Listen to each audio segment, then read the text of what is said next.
तो यहाँ पे जो हम बात कर रहे हैं, त्रिवेणी टरबाइन लिमिटेड एक कंपनी है और काफ़ी मतलब जो है बड़ी कंपनी, और रिसेंटली इसमें मूव्स भी काफ़ी आए हैं। तो हम बड़े टाइम फ्रेम पे, जो कि हमने चूज़ किया है 1 आवर, हम इसका जो है स्ट्रक्चर समझने की कोशिश करेंगे। और स्ट्रक्चर जब हम समझ रहे होते हैं तब हमारा ये भी पर्पज़ होता है कि हम एक बायस क्रिएट करें बाय या सेल की तरफ, कि हम छोटे टाइम फ्रेम पे जब आएंगे 15 मिनट या 5 मिनट इंट्राडे में, तो हम किस तरफ के ट्रेड्स लेना चाहेंगे और जिस तरफ के ट्रेड्स में मोमेंटम देखेंगे कि आ रही है कि नहीं, और अगर मोमेंटम आती है उसी डायरेक्शन में जहाँ पे हमारा बायस है, तो हम जो है ट्रेड एक जो है प्लान कर सकते हैं, एंट्री प्लान कर सकते हैं। और लेना है कि नहीं लेना है एंट्री, वो कहीं ना कहीं ऑन द स्पॉट क्या सिचुएशन है मार्केट वगैरह की भी, तो उस पर डिपेंड करता है। तो यहाँ पे जो है हम समझने की कोशिश करते हैं बनार पे कि त्रिवेणी टरबाइन का स्ट्रक्चर क्या है। तो मार्केट जो है किस फेज से गुजर रही है इस कंपनी में। तो इसमें अगर आप नेकेड आई से देखो तो शायद आपको लगे कि कहीं ना कहीं ट्रेंड जो है वो अपवर्ड्स है, लेकिन इस तरह से अगर हम देखें तो हमें लगेगा कि यहाँ ट्रेंड अपवर्ड्स है, ये प्राइस जो है कहीं ना कहीं ऊपर जाएगा। हम बायस्ड हो गए हैं कि हमें जो है बायस लेने चाहिए और हमें ऊपर जाना है, ये मान के ही हम जो है की लेवल पे बाय करने की कोशिश करेंगे। मेरे हिसाब से अगर हम क्लोजली देखें तो यहाँ पे आप भी देख पा रहे होगे कि यहाँ पे अगर हम सेफ साइड थोड़ा कंजर्वेटिवली भी बनाएं बायस्ड होकर अप ट्रेंड की तरफ एक ट्रेंड लाइन, तो क्लियरली दिख रहा है। अगर अब आप इस पे आ जाओ,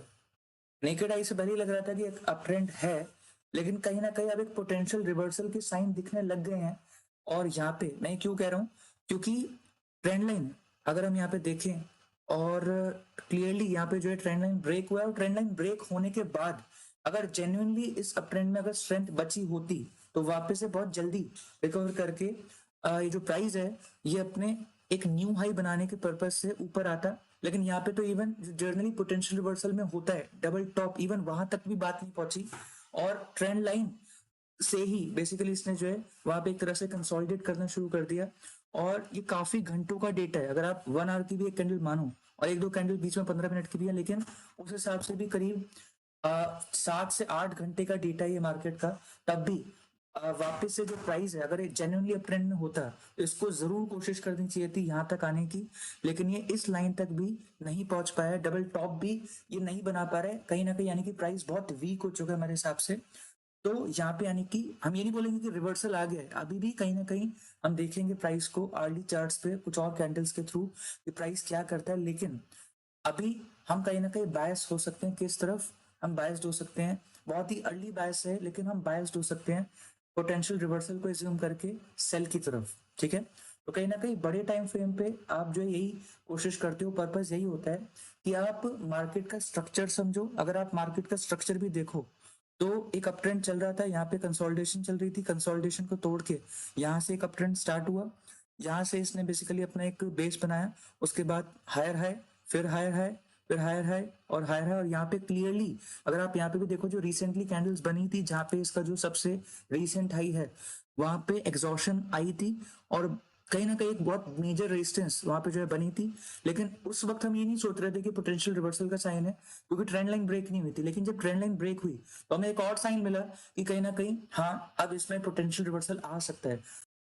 जो मैं कॉन्फ्लुएंस की बात कर रहा हूँ कि क्यों मैं इसको पोटेंशियल रिवर्सल कह रहा हूँ, और एक बहुत ही अर्ली साइन है लेकिन एक साइन है कि पोटेंशियल रिवर्सल हो सकता है, वो मैं इसलिए कह रहा हूँ कि यहाँ पे प्राइस जो एग्जॉस्ट हुआ बहुत ही मेजर तरीके से, उसके बाद हाई नहीं बना पाया, उसके बाद ट्रेंड लाइन भी ब्रेक हुई, उसके बाद डबल टॉप जो एक तरीका होता है ट्रेंड का, अगर आप ट्रेंड खत्म भी होता है तब भी डबल टॉप एटलीस्ट वहां तक पहुंचता है, लेकिन वहां तक भी नहीं पहुंचा तो एक मिस्ड डबल टॉप है, जो कि काफी साइंस आपको मिल रहे हैं कि आप इस पे छोटे टाइम फ्रेम पे क्या प्लान कर सकते हो,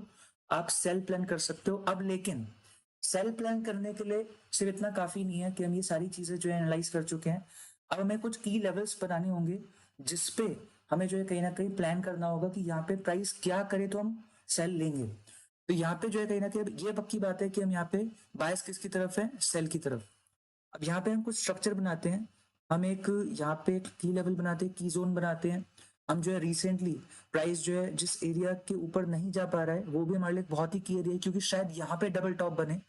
तो हम इस एरिया को भी मार्क कर लेते हैं। और जेन्युइनली अगर हमें ये कहीं ना कहीं प्रूव करना है कि अब इसमें डाउन ट्रेंड शुरू हो गया है, तो उसके लिए इस एरिया का